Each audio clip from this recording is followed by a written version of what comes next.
Hi everyone, it's me again, Spencer. Welcome to this week's Sketch-A-Day video. I tried something a little bit different this week where I posted on my Facebook and Instagram pages to see what you guys wanted to see me do, and it was really great. Thanks for the feedback. And while I can't sketch everything, a few things popped up. There were shoes, which I've done before in the past. If you look at my YouTube video pages, you can see some shoes. Also, if you just search for Spencer Nugent shoes, you can see a few demos there. There are a couple of requests for cars, robots, and so forth. One thing I haven't really done a lot of is bicycles, and that came up a few times. I'm not sure why, but if I were designing a bicycle, for example, I would probably sketch it in a dead-on side and front view just to kind of simplify the process. But I'll go ahead and show you how to tackle this in perspective. Now, my full disclaimer is I'm not a bicycle designer. So you bicycle designers out there, you can kind of look the other way or laugh, whichever you prefer. But like I always say, learning to draw is learning to see.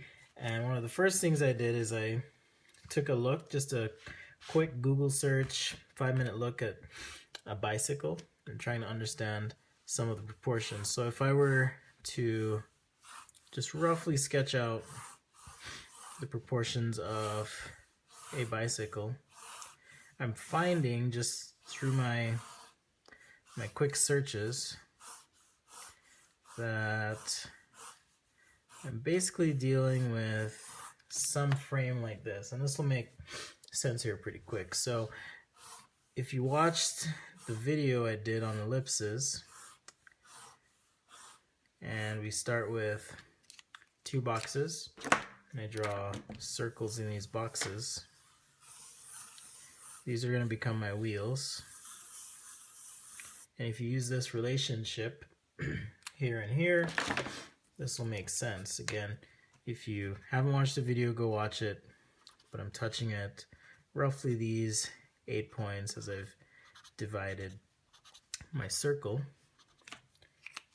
equally. Now for the frame, depending on the type of the bike, so mountain, road, I'm going to sketch a road bike because I road bike myself. What I've noticed is you get 2 parallel lines, or roughly parallel lines like so. The front here will be for the stem, okay, as well as your bar for your drops, and this will turn into your forks. Now this line tends to curve just a little bit forward, okay, to kick the wheel out from the frame just a little bit. And so to pick up my frame, I'm just going to draw a line like so, and another line like so, that's kind of parallel to that, and then down at an angle like so. And for this top tube, I'm going to come up at an angle like so. The bars and the seat are kind of level to each other.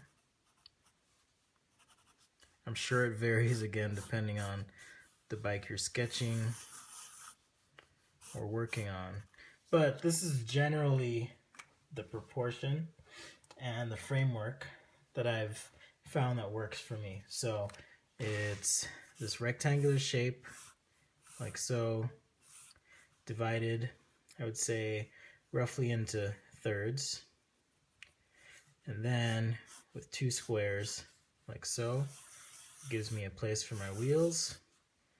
Got my seat post, my front fork, the rest of my posts like so, and there's my quick bike. Okay, so just like we do with cars, I can take this and translate this into perspective. As promised, I'm going to try and keep this under 15 minutes. So let's pick a point of view for this bike, maybe something a little interesting. So what I can do is take that shape, and we're going to draw this rectangular shape that I showed you guys earlier, just like so. And I'm going to divide the top roughly like that. Now this is going to serve as my under sketch, so I'm going to use this for proportion and placement. on my paper here. Okay. I'm going to push this back a little bit, and I'm just going to kind of play with these proportions until I feel like I have something like a square in the front and in the back. Now, I know normally you don't see me post or push sketches like this on my social feeds, but this is another principle that I like to teach my students, and it's when in doubt, rough it out. When in doubt, rough it out. And basically that just means draw through, scratch, scribble, whatever you got to do to get your proportion first. And then, because again, this is my second time, I guess, drawing a bike, and I haven't even done a final one. I've just tried to understand proportion first. But the idea is for me to get used to this proportion and to draw it here so that when I'm ready to draw my bike, I can take this page and underlay on a new page so that I can get a nice drawing out of it. So for the frame, remember, we're not going straight up and down. Okay, so that would be straight up and down. We're going at an angle. So I'm going to sketch this angle here. And because of auxiliary vanishing points, I haven't covered that with you guys yet, but these lines are going to appear to converge at some point, even though they're parallel. And that just happens in perspective drawing. And I'm going to ease that up just a little bit. And I have my other line here in my frame, like so. These two are kind of parallel, so they're going to appear to converge a little bit as well. And let's get our top tube in. Now for the forks and stuff, maybe I'll do 3 sketches, but this is my general framework. So now I can take this, throw it under my first page, or sorry, yeah, the first page of my pad, just like this. And I can kind of see, and if it's a little too close to the top of my page here, I can move it around underneath and just overlay as I go. So what I'm going to do now, I've kind of blocked out the geometry, but I want to create some volume. So each of these tubes, for example, is going to be a cylinder. And I don't have time to go over intersection of cylinders here with you guys tonight, but basically the best thing you can do if you want to understand how cylinders look when they intersect is you can just take a look at some real-world examples and learn from them. Okay, so right here I'm going to have my chain ring. So I'm going to sketch that in like so. And you notice, because of these transitions, how I've sketched them in, I've created some volume. If I want to do my chain stem here, I can create some volume like so. Now, I've got these lines running like this, so at the front of this, right, anything going in this direction is going to go like so. So I know my bar that goes through this headset for my bars is going to look like so. And if these drops go forward before they come down, for example, they're going to come out and then go down. These are probably shooting a little bit too far forward, but I'll keep them there for now. And we'll just round this out like so.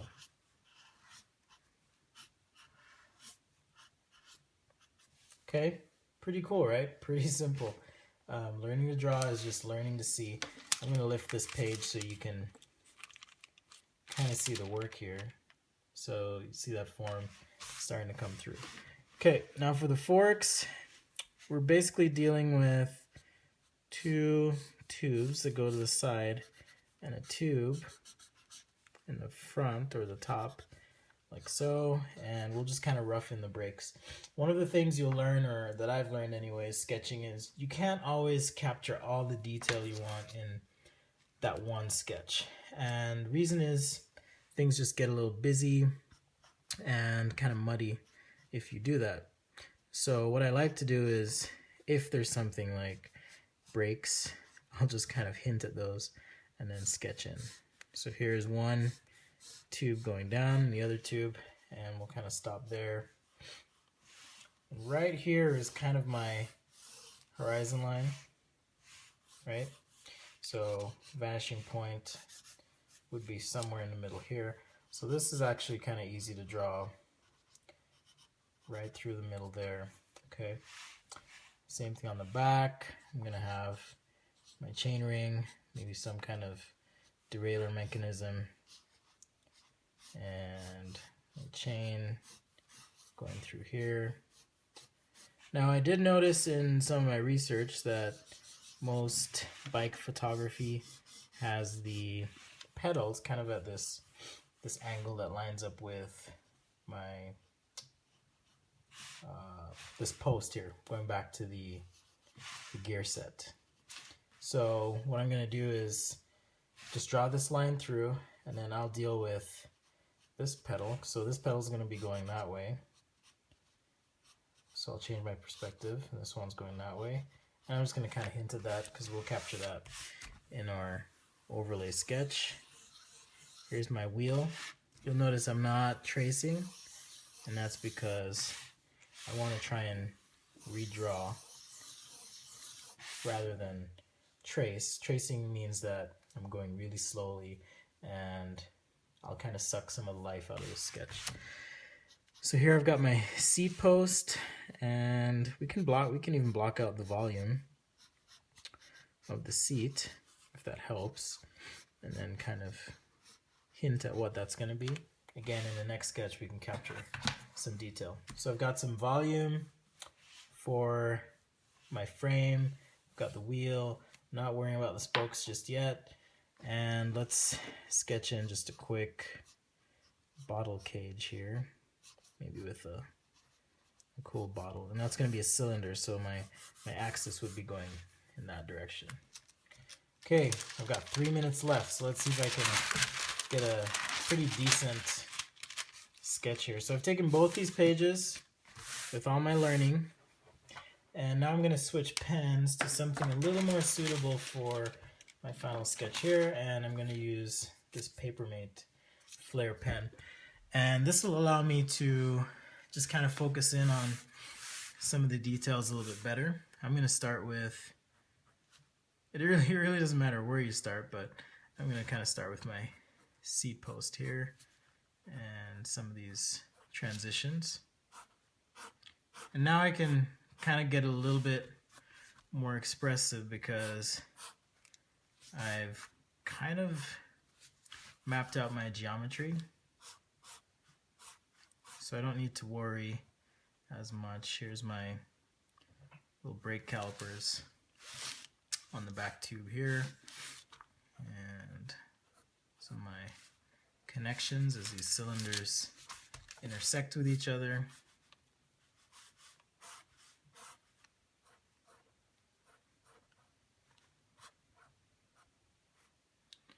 Here's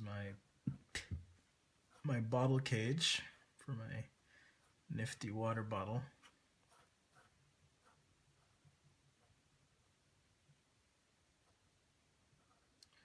And again, I'm not worrying too much about the detail on the bottle itself because it's kind of a supplementary part of the sketch and not some main thing here. I'll go ahead and sketch in my crazy drops, which again, if you're a bike designer, just kind of close your eyes and remember this is my first kind of finished bike sketch, so just be gentle in the comments. So I'm just projecting a nice light, really light line, low pressure there, and that'll just kind of help me align things a little bit better. Same thing here.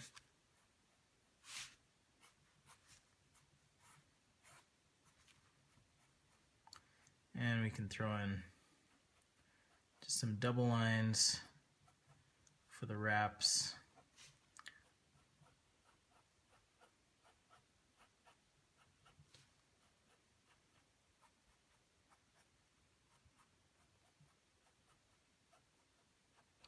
just for the wraps on those bars. Road bike bars tend to be kind of wrapped with the bar tape. There we go. That's the right direction for those curved lines.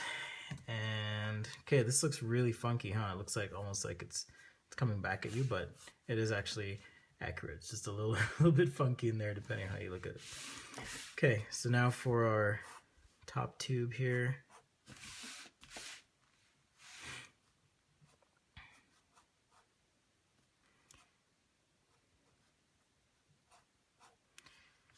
And I'll just sketch down. So the center I'm going to put right there. Kind of sketch down to that.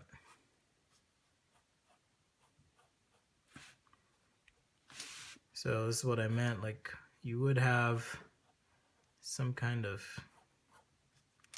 brake caliper right through there. And if I had time to redo the whole thing again, then I could, you know, focus on that detail, but we'll just leave that where it is for now.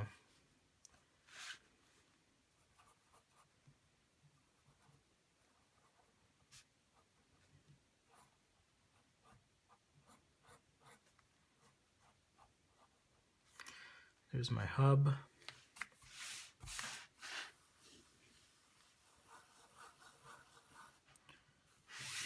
My chain ring. Okay, and this ellipse is a little bit off, but I'm not gonna worry too much about it. And by off, I mean, here's my horizon line. This is now below the horizon line, so my minor axis should be something like that.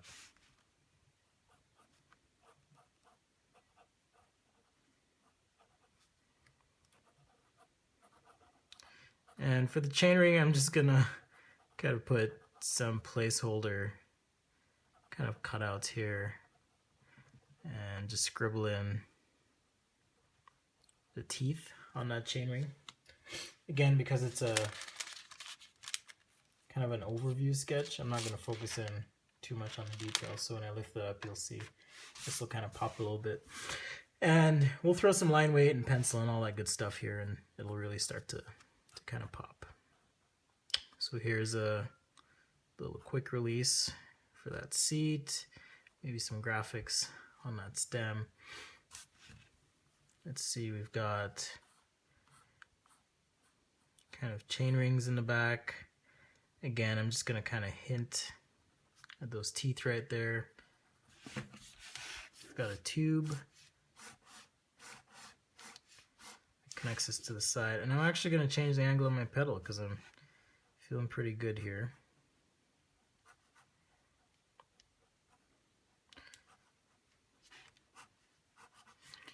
And maybe next time I'll sketch some sweet shoes to go with these.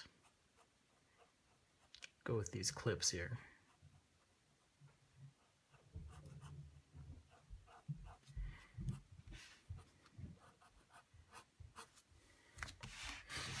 Okay, and then we'd have our chain on top, and I'm just, you know, I'll be honest, I didn't really look at a derailleur, so I'm just gonna kind of fake this in through there. And again, you bike experts or bike designers can look the other way. All right, so here's my very quick seat sketch. Got some tubes there, maybe some kind of design element on the front and on the side that I'm just sketching in. So now for the really hard part, the wheels, huh? So one of the other questions I get, I haven't really gotten this recently, is how do you resketch or redraw an ellipse? You know, that seems really hard. There are a couple ways to do it. You could go really slowly and try and get it in. Because this is just a really loose sketch, I'm just going to go ahead and sketch this in. In fact, I'm going to throw a nice line in here, a nice line here to kind of guide me. Because when I do my line weight, that's really just going to kind of go away.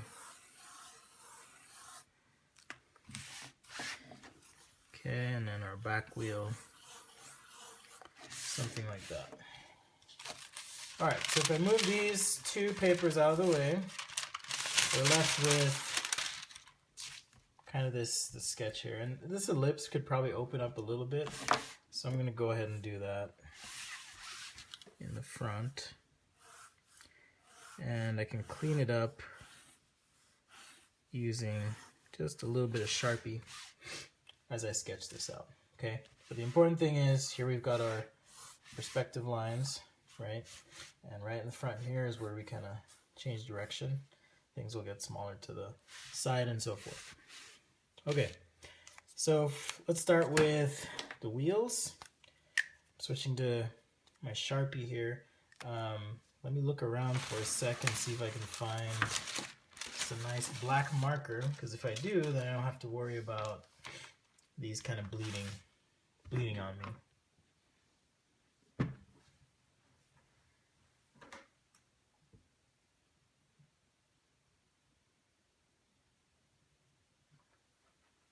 Okay, no such luck, so I'll use my Sharpie here. We'll just roll with it. So this is that other way I told you. You can kind of sketch in your lips. So I'm using the pad of my palm, I guess, as a pivot. And just being very careful not to create a very hairy line, because I want this to feel really fresh and clean, so that the execution isn't detracting or distracting from the overall concept presentation, the message, if you will.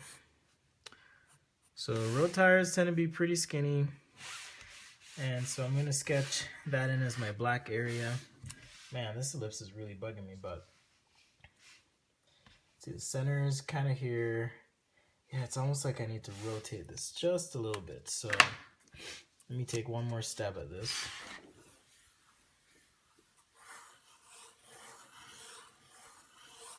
Okay, so program that in my mind.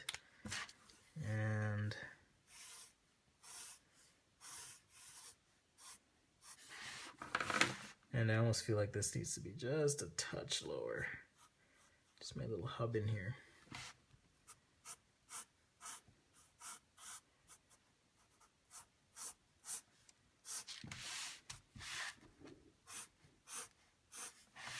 So now I see why you guys wanted me to sketch a bicycle.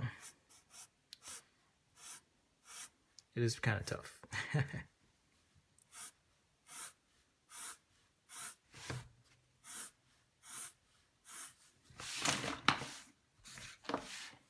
Okay, I'm okay with that. I can live with that.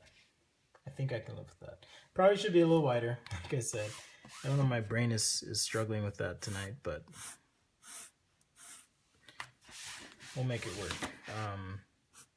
Can almost slim up the back just a little bit visually, and it might help balance out the front sketch a little bit. Okay, so now I got the blacks in. I'm going to sketch just a quick rim.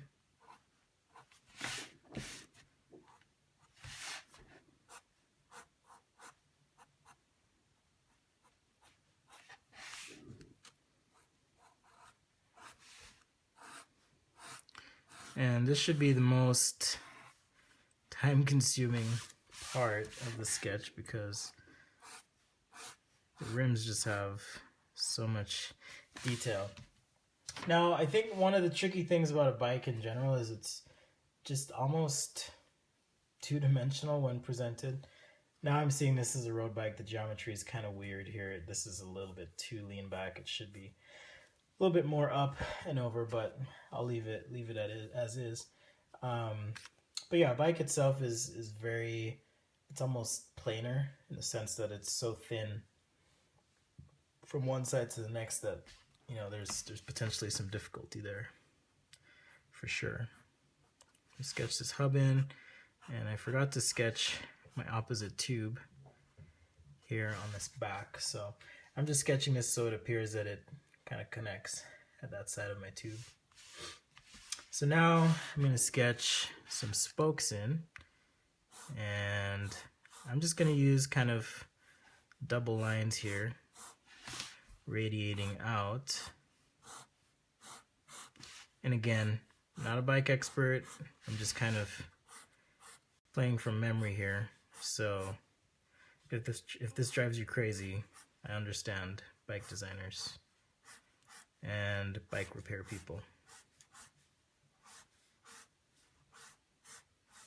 You'll just have to forgive me for not doing enough homework.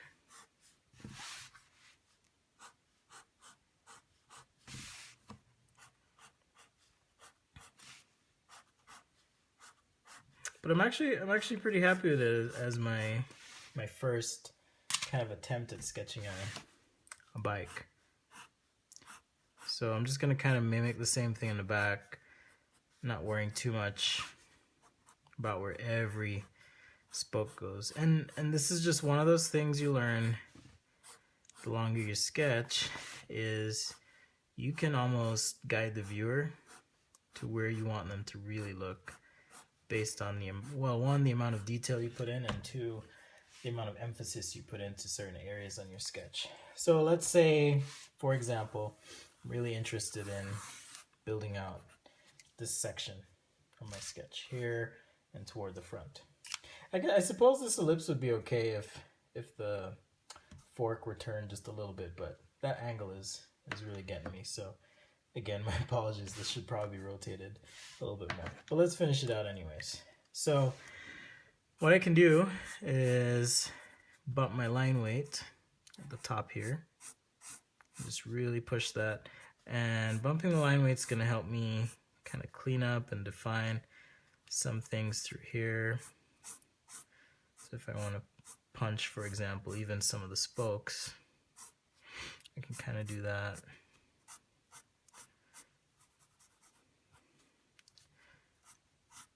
And also this fork, I can kind of clean that up. My bar, for example.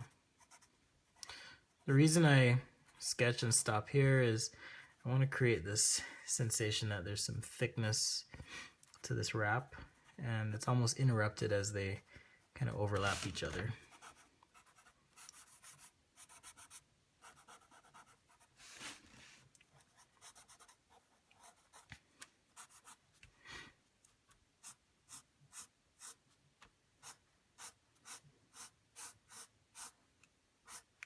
So radiating out from this circle, I am easing my line weight as I go this way through my sketch. So now you can kind of see this area is kind of popping a lot more, starting to feel a lot more alive and defined. I suppose I could have done a fixie bike. I didn't really think about that. And again, my apologies for the front fork. I promise I will redeem myself one of these days as I sketch more and more bikes. So, but one of the reasons I really did pick the bike as a topic is learning to draw is learning to see. And just by seeing the kind of general proportion and geometry of a bike and observing that, I felt pretty confident about giving it a stab, even though I've never done it before. So that's one of the cool things about approaching things this way, is you can really tackle any problem you're given. So as a consultant, for example, if someone says, hey, I need a sketch of a boat, you can say, sure, I can do that. Even if you've never done it before, if you try to seek out and understand the geometry and makeup of things before you jump into it, makes a huge difference. So if you haven't seen my videos before, again, check them out. This is my technique where I color on the front and the back of the tracing paper to get things to kind of pop out a little bit. Let's get these bars, or the tape rather, kind of shaded in. I'm going to use this chart pack add marker. Shade this in like so. Maybe do the same thing for the seat. And I'll use the same marker for my chainring, like so. And I'm gonna do, probably should have done this first, but let's do just a quick background. And again, I want to create some emphasis in this circle, so I'm going to isolate my coloring to that area. And I've got this green marker here.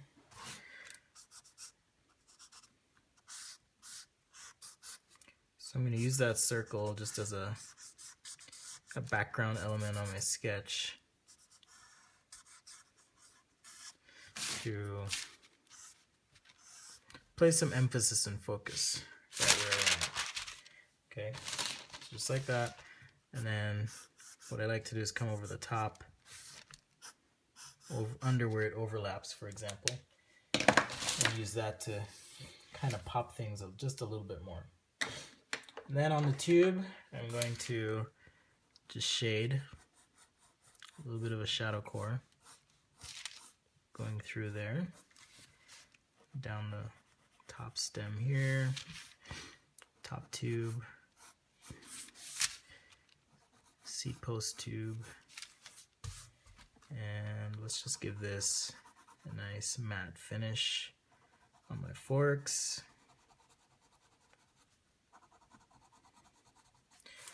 Okay, so funky, aggressive angle aside, this is how I would approach a bike. So let's take a step back in time. Speaking of time, I went way over time. I thought I could do this in 15 minutes, but I really wanted to show you just kind of how I think about geometry. So going back to this sketch where we looked at the proportional relationship, just a quick understanding. You can see this angle isn't as aggressive as the one in my final sketch, but simple understanding of the geometry, translating that to a quick perspective sketch, overlaying that perspective sketch like so. Here's where I made that mistake. I probably should have done something more like this with the angle, right? That would feel a little bit better. In any case, and here's kind of my final overlay sketch over all of that stuff. So if you approach things methodically and just kind of take a minute to understand them, and you do this a few times, pretty soon you'll be able to just sketch bikes all day, whatever you want to do. So thanks again for watching this week's demo. If you like what you see, please tell your friends all about it. I am at sketchaday.com, sketchaday, D-O-T-C-O-M on Instagram. And I'll post all these links in the video. And also I'll post links to the materials that I've used. Just as a note, if you do purchase materials through the links that I post, I do get a little bit of a kickback from Amazon, and that helps me purchase cool stands like I have to record this video, as well as the lights needed to make it look really good. So appreciate your support there if you're interested. Thanks again, and we'll see you guys next week.